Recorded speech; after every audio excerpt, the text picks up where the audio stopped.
Ian, it's good to get the opportunity to speak to you. How important is it for you right now to update Hibs fans?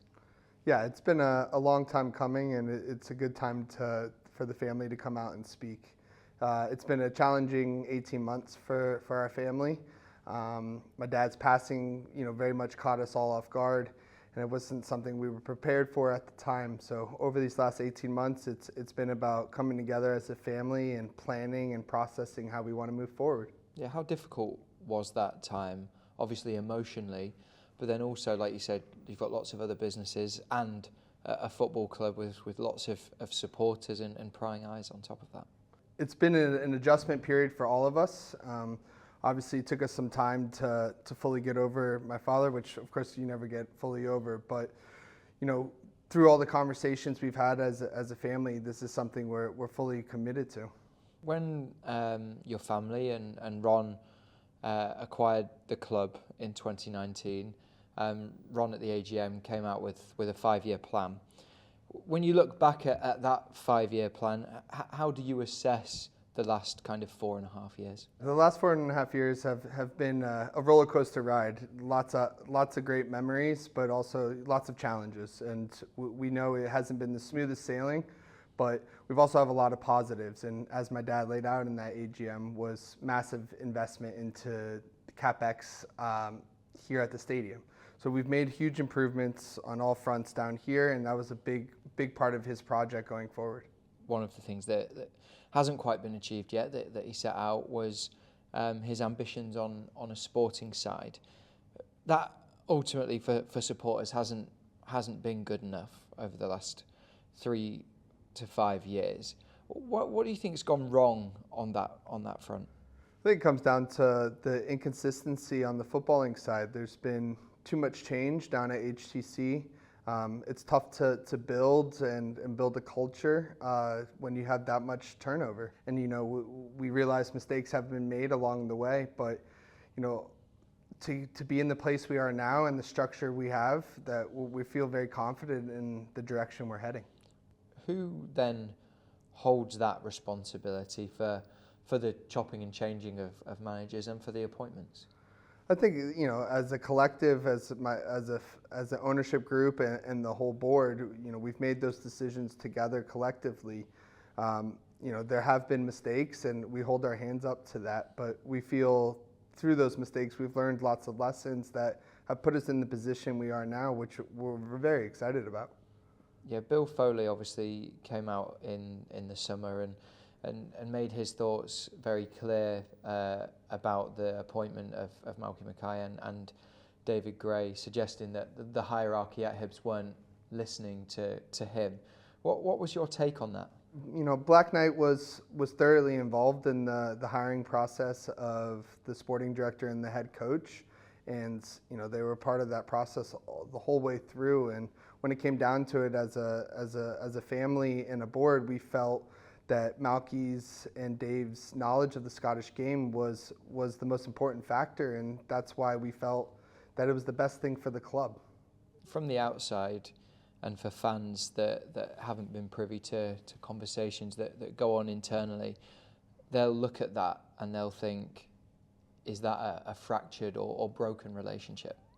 Yeah, I could see why that perception is that way, but that isn't the reality of the situation. There's constant communication. We feel we're in a good place with them. They've newly appointed a new president in Tim Bezbachenko, who we hosted recently, and Malky's having constant dialogue with him. So yes, we're in the early stages of that partnership, but we still fully believe in the direction it's heading. When Black Knight came on board, supporters obviously saw that £6 million was injected into the football club, but where has that money actually gone? The money was ring fenced for very specific sections, so some of that was into the wage bill, but also was for the commercial growth, north stands, the rail seating, HTC improvements going forward, growth in the academy and the women's team. So yes, that money has put towards the wage bill. We have stretched the wage bill again. We're on year growth there, and we've made a substantial financial commitment to Kieran Bowie as well. And we were prepared to make additional significant investment for the right type of player. Ultimately, that didn't work out for us this summer, but it's something that we're prepared to do going forward. You mentioned, obviously, investment into the wage bill. Supporters have had their say on recruitment over the last few years. You were in the role of head of recruitment. What do you think that effect, or what do you think has been the effect of that, and what was that role at that point? At the time when that change happened, we felt it was an appropriate time to get a full assessment of the footballing department. So from that standpoint, I was very much there to help with the process and how we identified players to present to the manager, who ultimately, signed off on all the signings.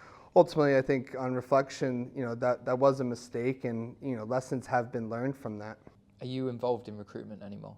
No, currently I support Malky and Ben, and Ben leading the business side and Malky leading the footballing side. So I'm there to support and help in any way I can. Obviously, the wage bill is high at the moment. There was a loss in last year's accounts. Is the club in a financially stable position at the moment? Yeah, obviously there's a current overspend at the moment with all the changes that we've had. With that comes, big financial commitment, and it's something that my family is committed to at this time. We feel the club business side is in such a stable, strong position that when we do get that footballing success, we'll be in a great place moving forward. So just for clarity on that, the family are just going to essentially write off any money that's an overspend on the football side, so the losses that have been made on the football side. Yeah, we and the board are well aware of the current situation, and it's something that as a family we're comfortable with at this time. You mentioned the positive commercial growth. Just give us an idea on how far the club has come on that front. I think from the time my family bought the club, you can just see the growth year on year. Our commercial growth is up over 80%. We have over 400% growth in the commercial partnerships, and we've made massive improvements on the hospitality front. And we do believe that we can keep growing that side of the business, but we need to get the football right so that the club is in a really strong position. Yeah, and the infrastructure as well. There's been huge developments, obviously, at Easter Road. Just give us an idea of how proud you are of the improvements that have been made this summer as well. I know the famous 5 stand behind the goals and the safe standing as well is something that was a real passion project for your father. Yeah, I think early on into the ownership, my dad had strong feelings towards revamping the west stand and then eventually getting behind the goals up and running with rail seating. So it was something that me and my family are very proud to help complete, because it was something my dad felt very strongly about. Whilst there's been all this growth on the commercial side and infrastructure, ultimately what really gets the fans ticking is on-pitch success. Where's the focus now for the family, for the club? There's no hiding from the fact that on the footballing side, it hasn't been good enough. And, as an ownership group, and the investment has been very focused on the stadium and commercial growth. So we know, going forward that there needs to be a real focus on the footballing side. Obviously, your role, you're speaking to us today. Just for Hibs fans that don't know, what is your role right now? I'm currently executive director. I represent the family over here. Live here full time with my wife, but ultimately it's there to support Ben and Malky. Ben overseeing the business side and Malky overseeing the football side and reporting to me, and me being there to support and help move things forward.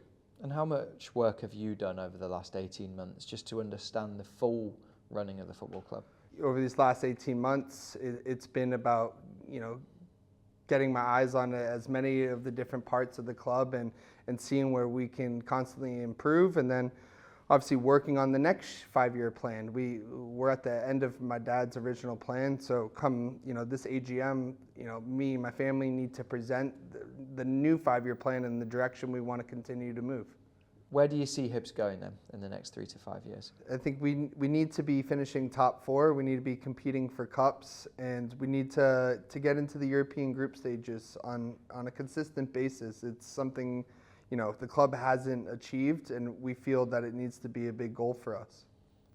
Just finally then, what would your message be to Hibs fans at this moment in time? We know it hasn't been the easiest rides over the last few years, but a lot of lessons have been learned, and we're very confident in the direction we're heading. And with the current structure, we feel we're in a great place.